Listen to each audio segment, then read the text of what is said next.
To get the notifications, subscribe my channel and press the bell icon. Goodbye. Hello dear student, this is Salma Aftab and welcome back to your chemistry classes by Cell.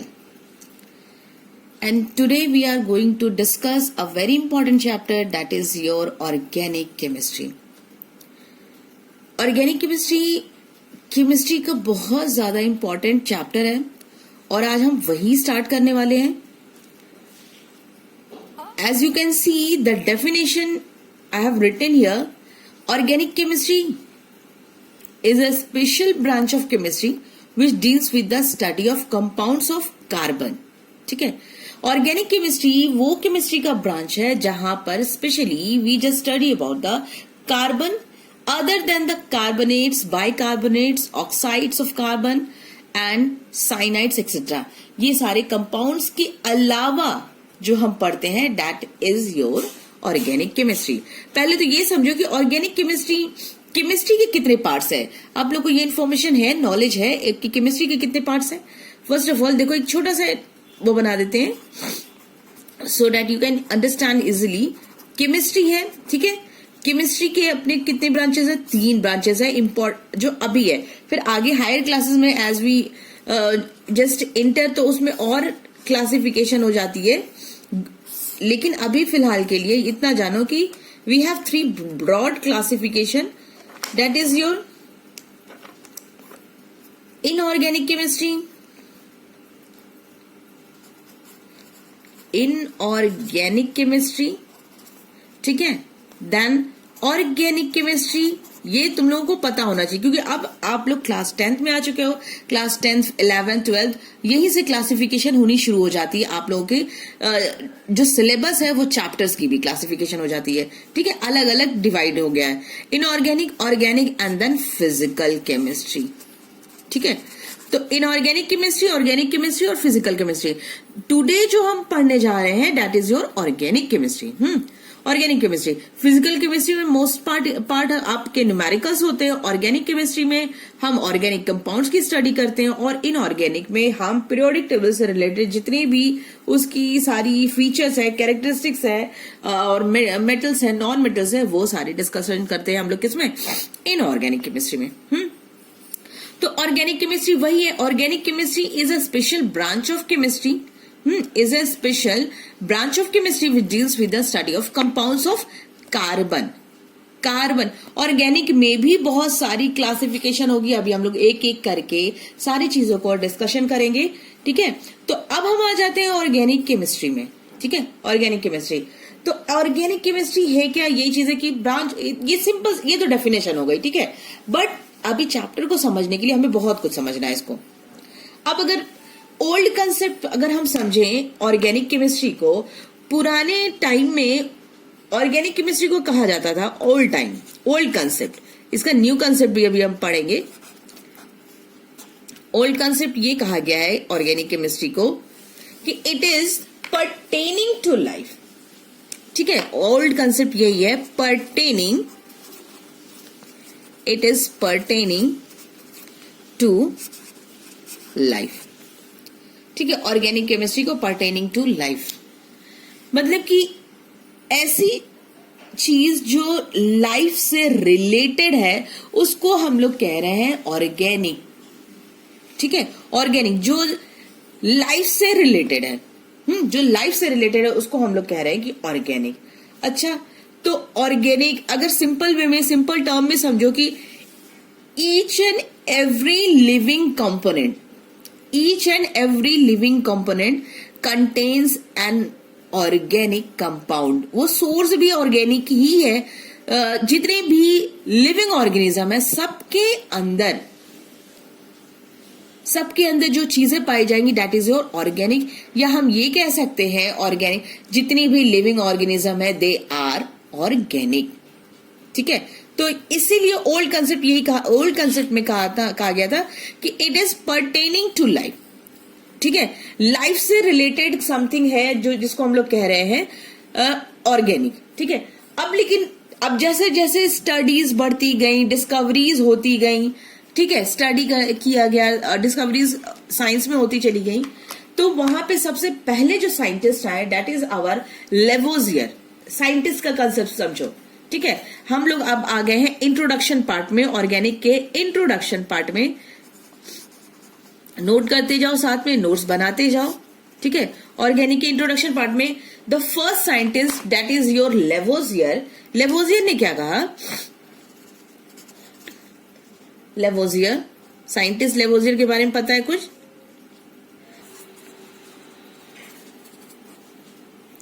अब देखो Lavoisier जो पहली, देखो अब organic chemistry की तरफ जो study बढ़ रही है, जैसे जैसे डिस्कवरीज हो रही हैं, जो फर्स्ट साइंटिस्ट है that is your Antonio Lavoisier in 1785। He just classified the substance into organic and inorganic.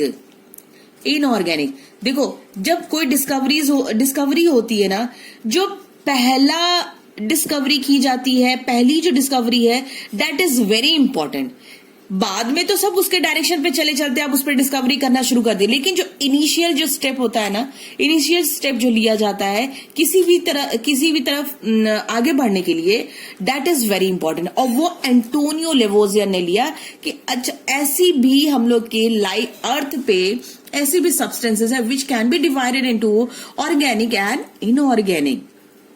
तो बाकी जो साइंटिस्ट हैं उनके दिमाग में भी आया कि अच्छा हम चीजों को इस तरीके से भी क्लासिफाई कर सकते हैं क्या, ठीक है। तो ये यहां से तो एंटोनियो लेवोजियर ने पहला काम क्या किया था कि ऑर्गेनिक और इनऑर्गेनिक सब्सटेंस को उन्होंने क्लासिफाई कर दिया था, ठीक है।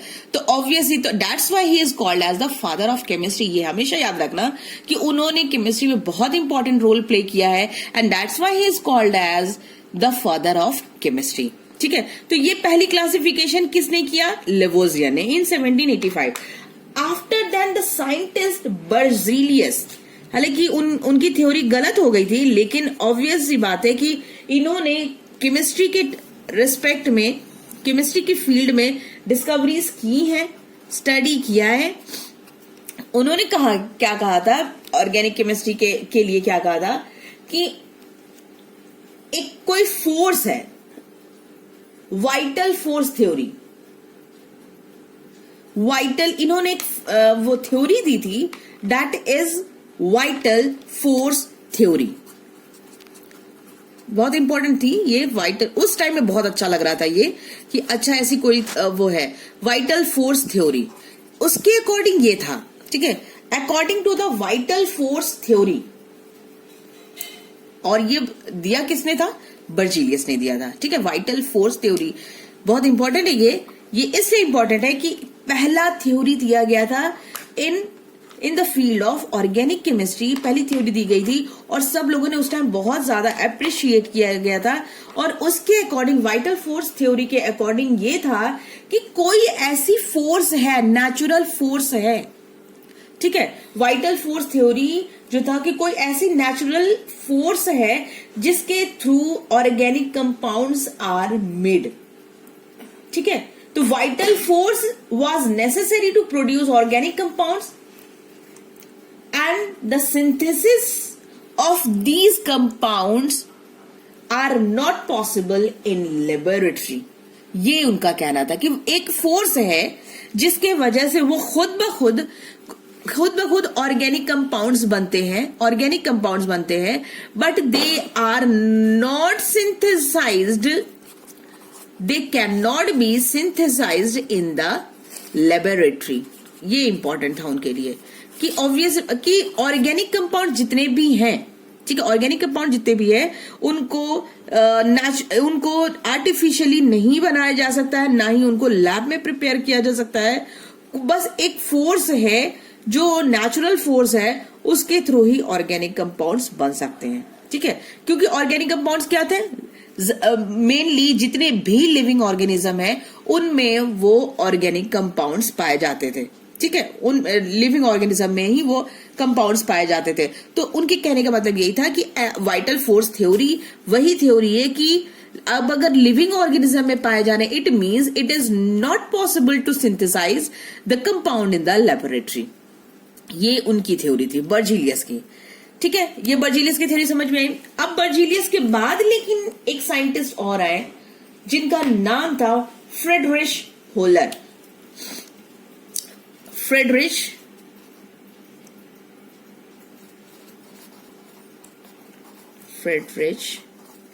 वोलर, ये दूसरे साइंटिस्ट थे। ठीक है, इन्होंने क्या किया 1828।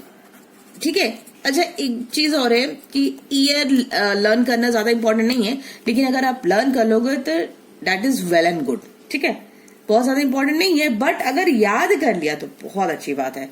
ये एग्जामिनर के ऊपर बहुत अच्छा इंप्रेशन पड़ेगा।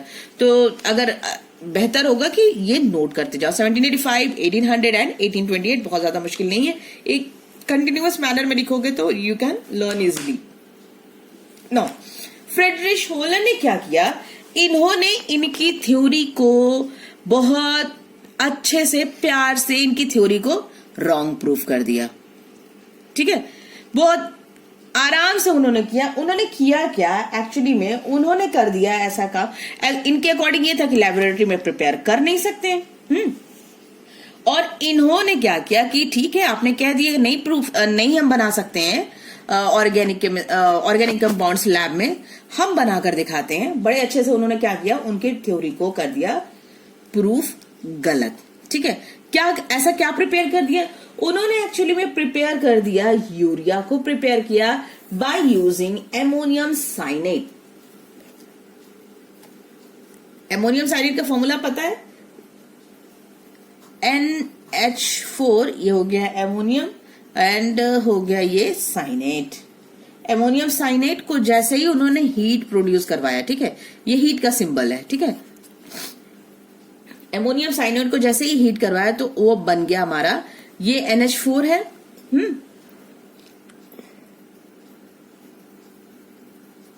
NH4 और हमारा बन गया यूरिया NH2CONH2। ठीक, ये हो गया हमारा कंपाउंड यूरिया और ये हो गया एमोनियम साइनेट। ठीक है, तो फ्रेडरिश वोलर ने अब यहाँ पे क्या ऑब्वियस सी बात है कि urea is your organic compound, क्योंकि कार्बन भी है एंड हाइड्रोजन भी है, and the compound containing carbon and hydrogen they are the part of organic chemistry. ठीक है, the compound containing the carbon and hydrogen, ये hydrocarbon, that is called as organic chemistry. तो यहां हो गया ना, यूरिया को हम देखेंगे अगर, तो urea contains carbon along with the hydrogen.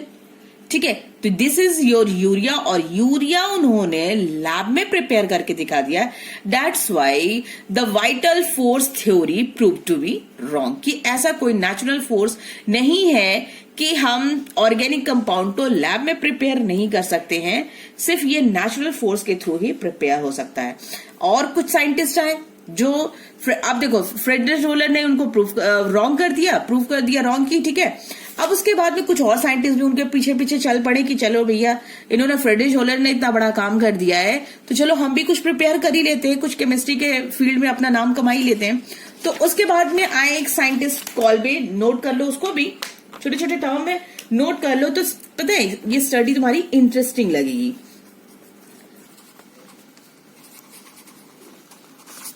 Now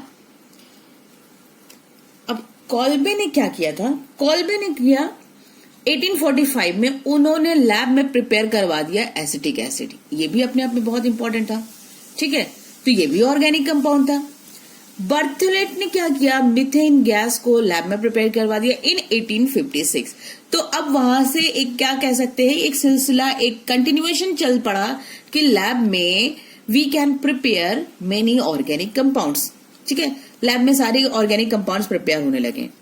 अब ये बताओ कि अब तक नोन जो है more than 5 million organic compounds known है जिसको कि प्रिपेयर किया जा सकता है, जिसको कि बनाया जा सकता है, and which is very large in amount in compare to the inorganic compound.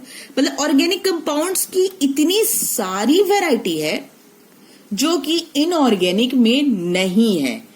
तो ये कहा गया कि अच्छा ऐसा क्या रीजन है जिसके वजह से ऑर्गेनिक कंपाउंड्स हम लोग के आसपास बहुत ज्यादा है and we can prepare easily most of the organic compound, और 5 मिलियन से भी ज्यादा ऑर्गेनिक कंपाउंड है, and why inorganic compounds are less in quantity, less in amount in comparison to the organic compound.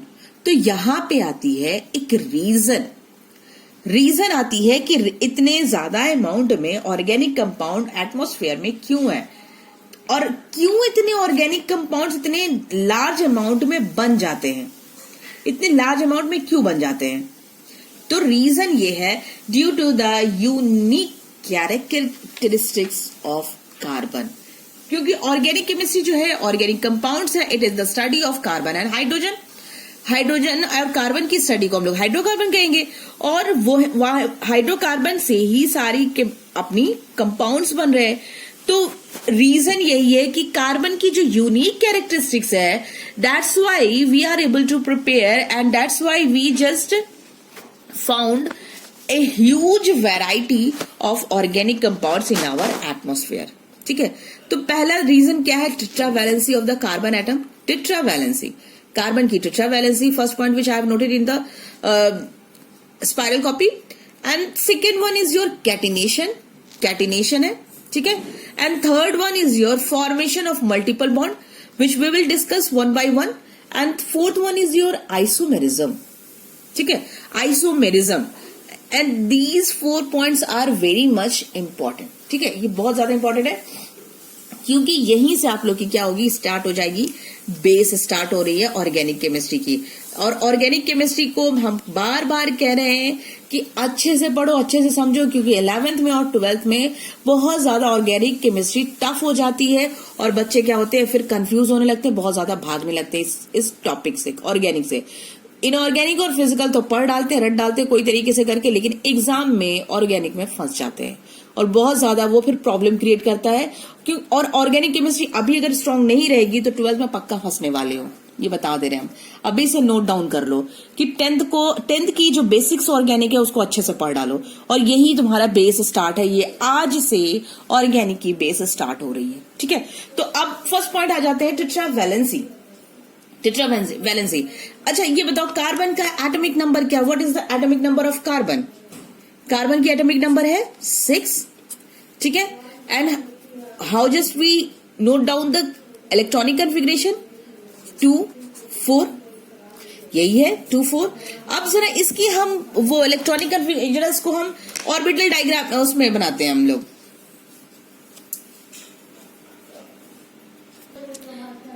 Atomic structure अगर हम इसका बनाते हैं तो कार्बन है ये, ठीक है, this one is your carbon, और ये कार्बन न्यूक्लियस है, समझ लो। ठीक है, this one is your nucleus. ठीक, ये न्यूक्लियस का पार्ट है। सेकेंड शेल हम बना रहे हैं, this is your first shell and this is your second shell, और ये है जो अंदर जो ऑरेंज किया हुआ है, दैट इज योर न्यूक्लियस। तो in the first shell we are having 2 electrons, 1 and 2. In second shell we are having 4 electrons. 1, 2, 3, 4. ठीक है, ये है एटॉमिक स्ट्रक्चर ऑफ कार्बन। ठीक है, कार्बन की एटॉमिक स्ट्रक्चर है। एंड ड्यू और हम लोगों को पता है already, we know that the valence electron, these are the valence electron, इसी को हम लोग क्या कहेंगे, वैलेंस इलेक्ट्रॉन है। ठीक है, दे आर, जितने ये 4 इलेक्ट्रॉन है, they are the valence electron. और ये जो लाइन गई है, ये क्या है, वैलेंस शेल है। ठीक है, this one is your valence shell, and the electrons present in the valence shell are called as valence electron, and the valence electron are responsible for the formation of any compound, and for valence electron always participate in the reaction. अंदर के electron participate नहीं करेंगे, in fact the valence electron always participate in any of the reaction. ठीक है, तो ये हो गया। अब इसकी जो 4 इलेक्ट्रॉन बाहर प्रेजेंट है, due to the presence of 4 electrons in their valence shell, they are able to, क्योंकि हमें पता है कि ऑक्टेट कंप्लीट कराने के लिए, टू कंप्लीट देयर ऑक्टेट, इसके पहले इलेक्ट्रोवैलेंट बॉन्ड हम लोगों ने पढ़ा, इलेक्ट्रोवैलेंट बॉन्ड है ना, इलेक्ट्रोवैलेंट बॉन्ड और ionic bond, covalent bond, dative bond, ये सारे कोऑर्डिनेट बॉन्ड पढ़ा है ना। तो to complete their octet complete कराने के लिए हम क्या करते हैं, either lose the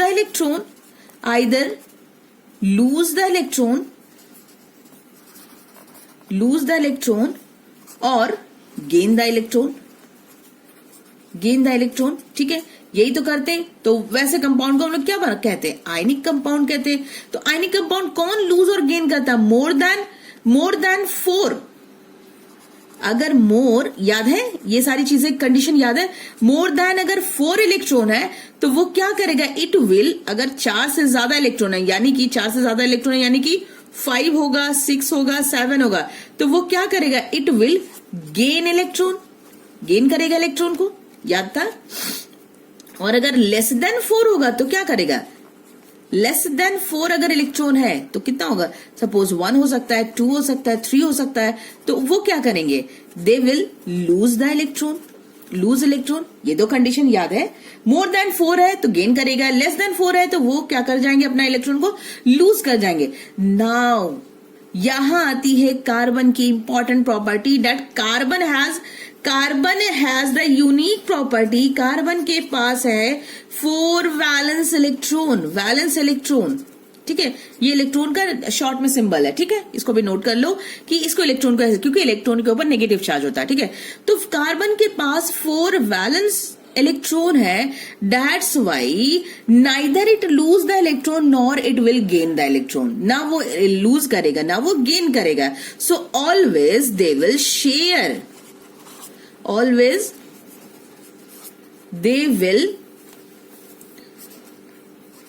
they will share their electron, and that's why they form a covalent bond। जब शेयरिंग होती है तो क्या करते हैं हम लोग, कोवैलेंट बॉन्ड बना देते हैं।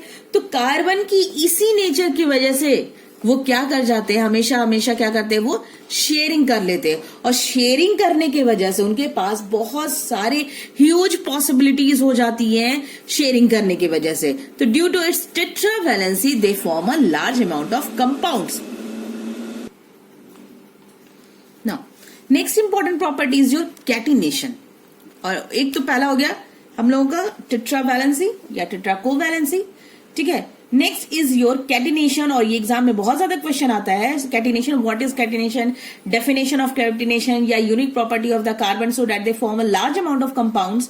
तो हम लोग का यहाँ पे एक रीजन आ जाता है कैटिनेशन। व्हाट इज कैटिनेशन, देखो, the self linking property of a carbon leads to the formation of large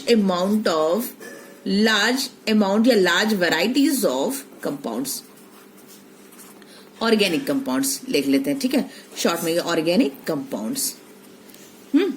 तो कैटिनेशन वो प्रॉपर्टी है, वो सेल्फ लिंकिंग प्रॉपर्टी है जिसके वजह से क्या कर जाता है, कार्बन ज्वाइन होकर लेते हैं। मतलब कि कार्बन की 2 चेन भी बन सकती है, it is possible to form अब कार्बन की 4 वैलेंसी है, ठीक है, कार्बन की वैलेंसी 4 है, 1 2 3 4, इस वजह से वो 4 बॉन्ड बनाते हैं। ये इलेक्ट्रॉन कार्बन का है, ठीक है। तो वो दूसरा जो हाइड्रोजन के पास एक ही इलेक्ट्रॉन होता है, तो ये एक इलेक्ट्रॉन जो हाइड्रोजन का है, ये हाइड्रोजन से इलेक्ट्रॉन लेकर वो शेयरिंग कर लेते हैं और ये बना लेते हैं कंपाउंड, ठीक है। तो कार्बन से एक चेन की भी ये कंपाउंड बन गई, सिर्फ एक कार्बन एटम का भी कंपाउंड बन गया। अब कार्बन की वैलेंसी 2 है, कार्बन की वैलेंसी 4 है, तो हम 2 कार्बन से भी चेन बना सकते हैं। देखो, ये कार्बन की बनी, अब इसकी वैलेंसी सेटिस्फाई करते हैं, इस हाइड्रोजन से, इस हाइड्रोजन से, इस हाइड्रोजन से, यहां से यहां जरा देखो इस कार्बन के लिए जरा देखो वैलेंसी, देखो अच्छे से समझो इसको, क्या हम कहना चाह रहे हैं।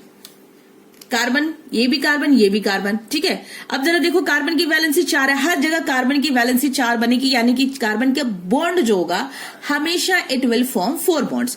तो ये 4 बॉन्ड है, ये कार्बन है, इसके पास देखो कितने बॉन्ड्स बना रहे हैं।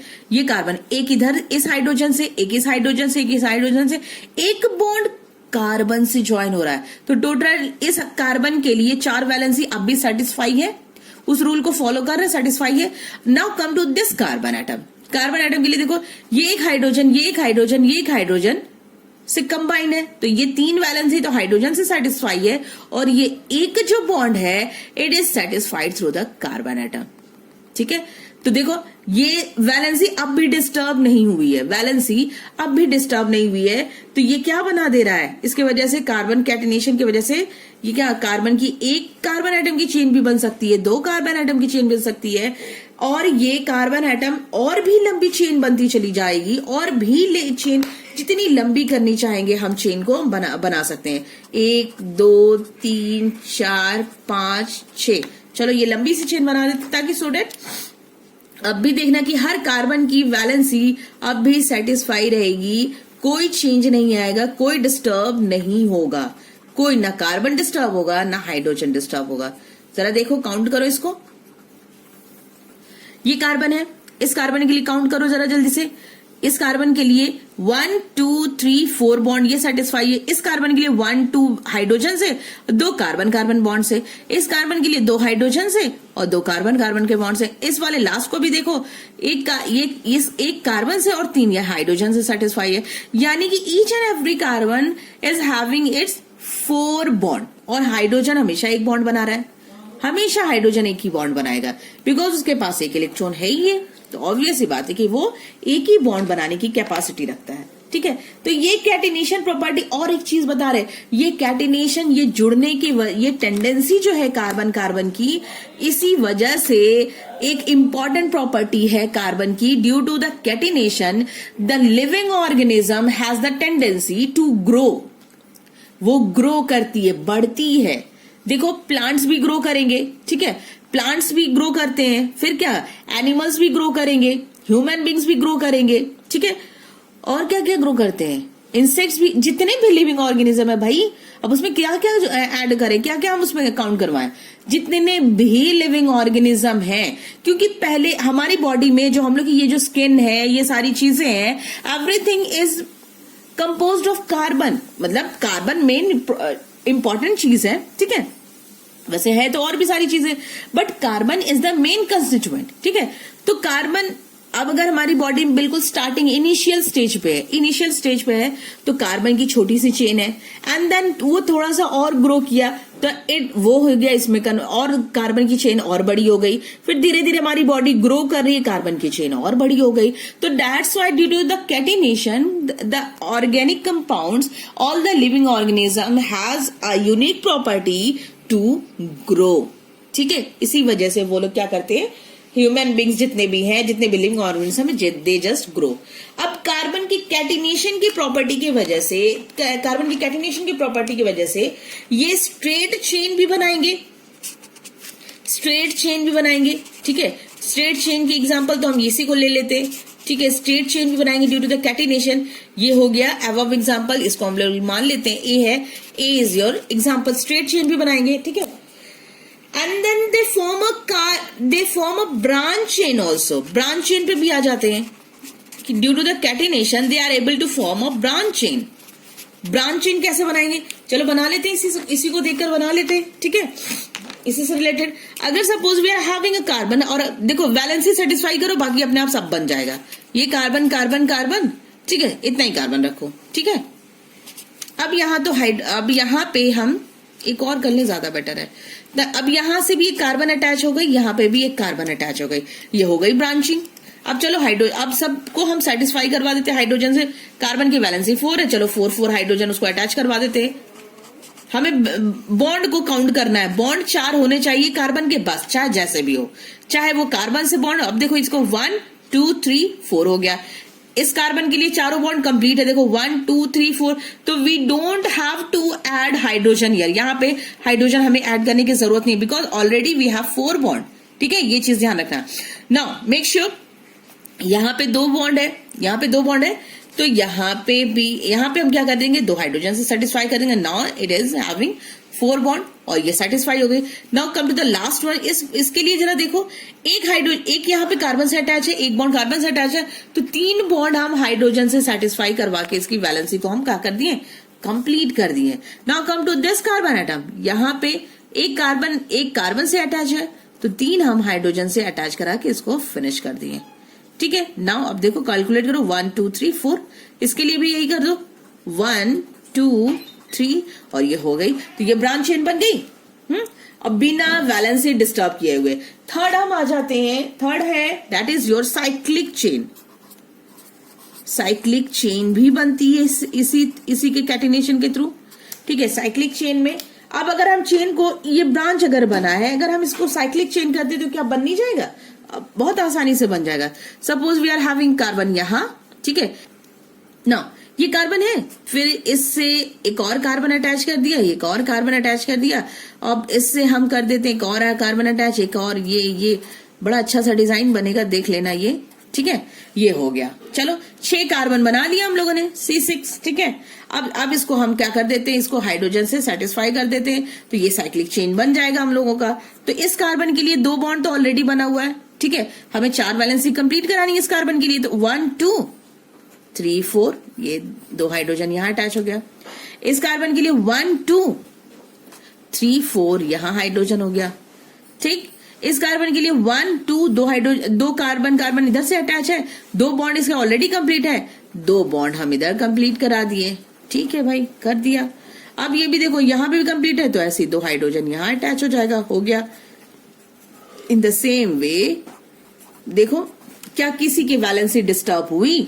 अब इस चेन को हम चाहे जितनी बड़ी भी बना ले, बन जाएगी ये साइक्लिक चेन, ठीक है। तो ये हो गई हम लोग की साइक्लिक चेन की एग्जांपल, और इसी तरह हम लोग के मल्टीपल बॉन्ड्स भी बन जाएंगे। एक्चुअली वीडियो थोड़ी सी लंबी हो रही है, तो हम लोग यहाँ पे स्टॉप करते हैं, ठीक है। ये इतना कंप्लीट कर लो। In the next lecture we will complete our rest of the parts. Okay, till then, revise your lesson and take care. Stay safe, stay home, and goodbye.